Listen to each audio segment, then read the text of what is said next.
Здравствуйте, товарищи! Здравия желаем, товарищ генерал-майор! 4 дня на сборном пункте и уже четкое приветствие от сотни еще вчерашних студентов и школьников. Нафис Гарифуллин из Нижнекамска только в этом году окончил колледж. Говорит, пандемия планы на жизнь никак не поменяла. Как хотел на флот, так и попал. Сейчас идем в Севастополь, там уже по частям все раскидают. Ну, хорошо, что на юга теплые края. Сейчас тут чуть ли не минусовая температура, там плюс 20 нас ждет. Даже немного радостно. Да. А Данил Минобудинов учился на повара. В этой же специальности не против и служить. Едет в ракетные войска в Ишкаралу. Пандемия не особо повлияла, ну, просто маски носим и все. Ну и тесты сдавали. Тесты сдавали, да, так все хорошо. Тесты на коронавирус и маски – чуть ли не главные условия призыва новой реальности. Ради безопасности ПЦР-анализ у ребят брали 2 раза.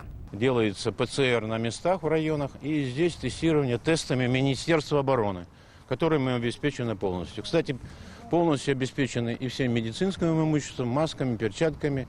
Министерство обороны позаботилось об этом, дезинфицирующими средствами. Ради безопасности же после тестов ребята уже не могут контактировать с провожающими. Родители и друзья ждут за забором. Так что сегодня впервые без традиционных объятий и рукопожатий. Провожать только не дадут вот в связи с этими обстоятельствами, конечно. Но мама уж всегда переживает. Хотелось бы, конечно, вот обнять, как говорится, провожать.